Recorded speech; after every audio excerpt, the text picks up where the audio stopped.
Assalamualaikum warahmatullahi wabarakatuh. Selamat sore Coach Ilma, Coach Bella, dan teman-teman sekalian.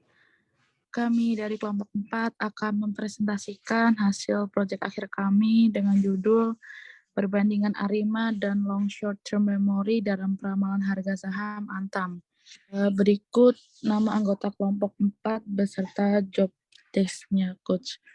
Yang pertama ada Farga Tunisa dari kelas Persevere. Job desk-nya merupakan forecasting model Arima. Andri Lomar di Siregar dari kelas Ionia, forecasting model Arima. Ada Steven Darmawan dari kelas Better, forecasting metode LSTM. Saya sendiri Alan Turing dari job desk-nya forecasting model LSTM. Susilawati dari Fibonacci, forecasting model LSTM. Dan homeroom coach kita yaitu Hafiza Ilmah. Tujuan penelitian ini yaitu membandingkan metode Arima dan LSTM untuk meramalkan harga saham Antam.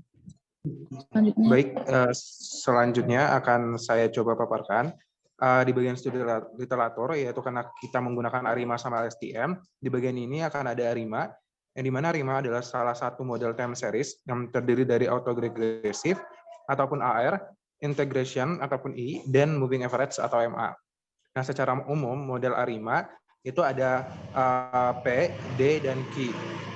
Ditulis sebagai berikut berdasarkan Heinemann dan Antanasopoulos 2018. Keterangannya di mana YT itu adalah amatan pada waktu ke T, sigma P itu adalah komponen autoregressive ordo P, theta Q merupakan komponen moving average ordo Q, ET itu merupakan sisaan pada waktu ke T, sedangkan B itu merupakan notasi pergeseran mundur atau backshift, dan C itu adalah konstanta. PDQ ini adalah derajat dari P merupakan derajat autoregresif, D derajat differencing, dan Q adalah derajat moving average.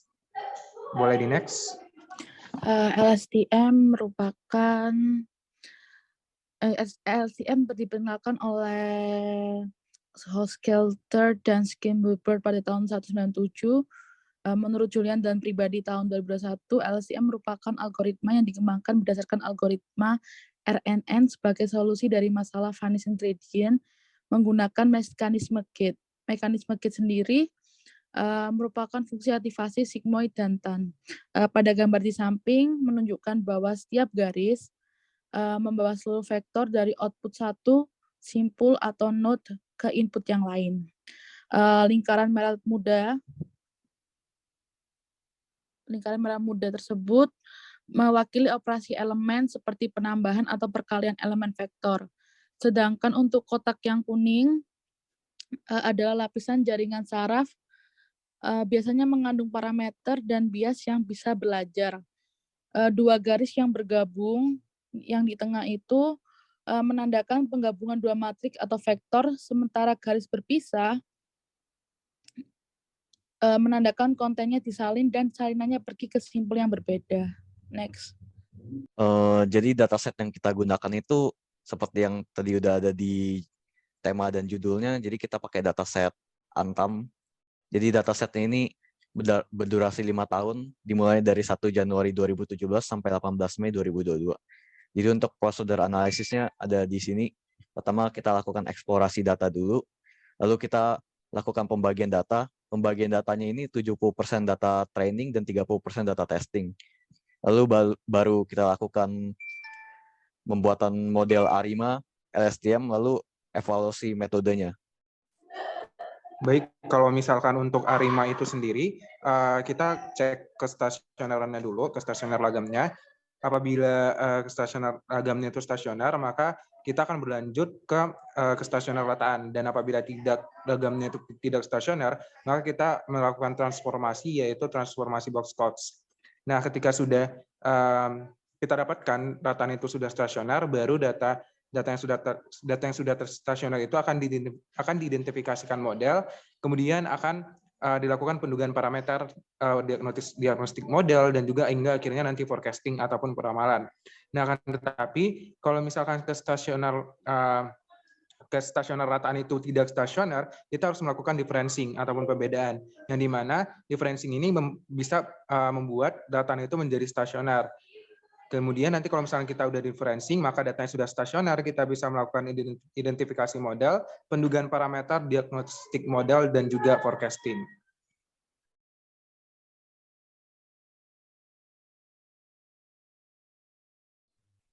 Untuk model LSTM ini pertama yang harus kita lakukan menyiapkan datanya dulu, lalu normalisasi data. Jadi normalisasi data itu kita bikin datanya di antara range 0 sampai 1. Lalu kita menentukan input layer dan output layernya. Lalu habis setelah menentukan input dan output layer, kita bangun arsitektur LSTM-nya. Lalu kita uji coba untuk mendapatkan parameter terbaiknya. Jadi nanti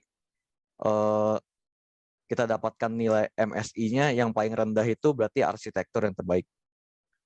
Saya ulangi untuk hasil dan pembahasan. Yang pertama, kita melakukan pengecekan kestasioneran ragam. Pada gambar 2, di sebelah kiri atas terlihat bahwa plot box Cox yang menunjukkan bahwa data kita belum stasioner dalam ragam. Kemudian setelah itu dilakukan transformasi box Cox berdasarkan nilai lambda yang telah diperoleh. Hasil visualisasi plot box Cox-nya terlihat bahwa nilai lambda sudah mencakup nilai 1 yang artinya data sudah stasioner dalam ragam. Kemudian selanjutnya dilakukan pengecekan kestasioneran rataan. Terlihat bahwa pada plot ACF turun sangat lambat atau slowly, maka itu bisa menjadi indikasi bahwa data kita belum stasioner dalam rataan. Kemudian selanjutnya, setelah itu kami lakukan differencing atau pembedaan untuk menstasionerkan data tersebut. Kemudian dicek kembali berdasarkan plot ACF dan BACF-nya terlihat bahwa data tersebut sudah stasioner dalam rataan. Untuk lebih memastikannya, maka kami menggunakan uji ADF dengan hipotesis nolnya bahwa data tidak stasioner dan untuk hipotesis alternatifnya data sudah stasioner. Didapatkan nilai p-value untuk data yang sebelum stasioner yaitu sebesar 0,4254 sehingga dilakukan differencing dan didapatkan nilai p-value yang baru yaitu 0,01. Artinya data telah stasioner dalam rataan. Kemudian selanjutnya dilakukan identifikasi model dan pendugaan parameter berdasarkan plot ACF yang telah dibuat sebelumnya. Kami menentukan ada 5 model tentatif, yaitu ARIMA 100, ARIMA 012, ARIMA 110, ARIMA 111, dan ARIMA 211. Kemudian berdasarkan tabel tersebut, terdapat 2 model yang semua parameternya signifikan, yaitu ARIMA 100 dan ARIMA 110. Kemudian untuk memilih di antara kedua model tersebut, dilihat berdasarkan nilai AIC dan BC yang terkecil, sehingga terpilih model ARIMA 110. Next.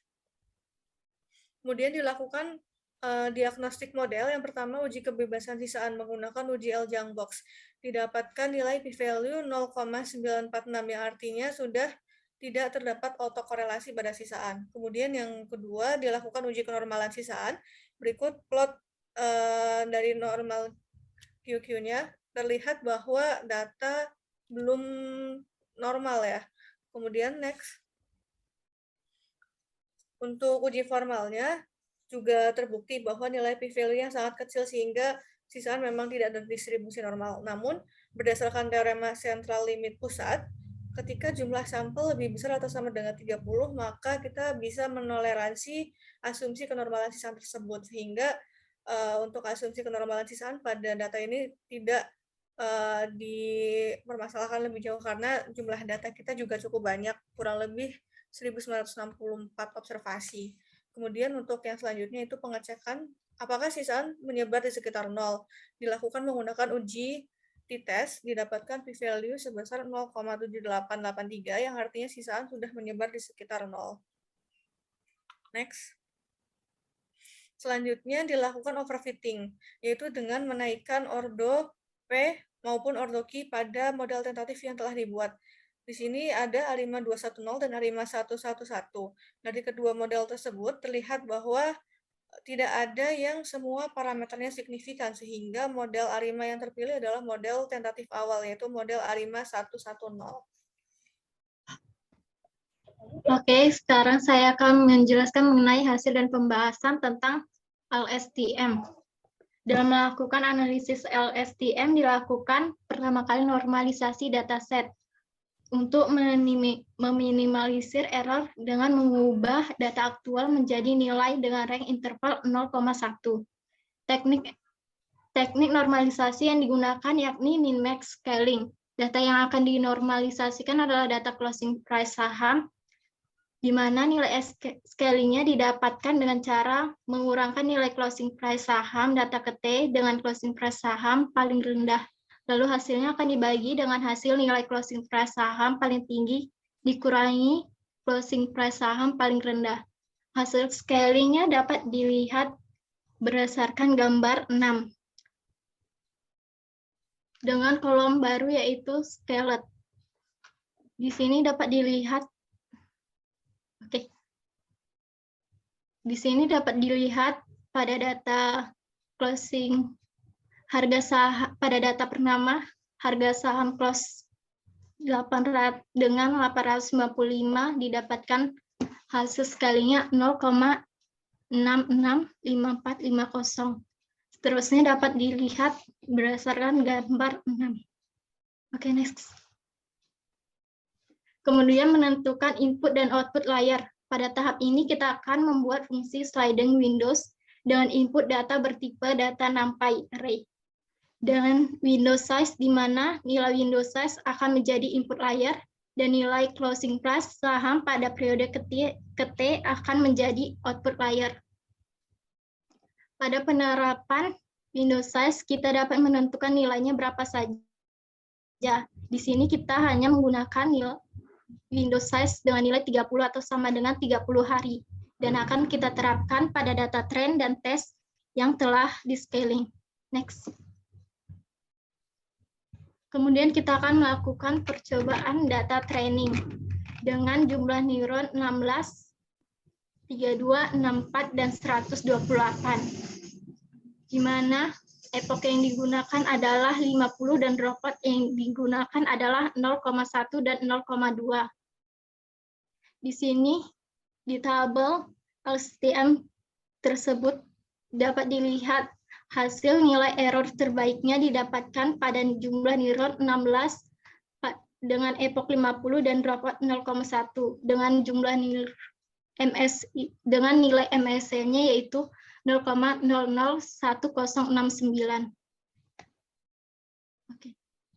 Kemudian kita akan membandingkan model ARIMA dan LSTM. Pada gambar 7 dan gambar 8 memperlihatkan hasil peramalan menggunakan metode ARIMA dan LSTM untuk memprediksi harga saham 589 hari ke depan. Peramalan dengan metode LSTM cenderung mengikuti pola data aktual dan lebih cocok untuk menggambarkan data yang memiliki tren tak linier. Sedangkan model ARIMA cenderung memberikan hasil peramalan yang linier untuk periode peramalan jangka panjang. Di sini hasil peramalannya. Hasil peramalannya menunjukkan bahwa model ARIMA dan LSTM tidak mampu untuk memprediksi harga penutupan saham ANTM. Hal itu dapat dilihat dari plot data forecasting yang konstan. Untuk hasil validasi model terbaik dari metode ARIMA dan LSTM dapat dilihat pada tabel hasil validasi model. Untuk model ARIMA didapatkan akurasi MSE terbaiknya adalah 2,536,661 dan LSTM didapatkan akurasi MSE terbaiknya yaitu 0,001069.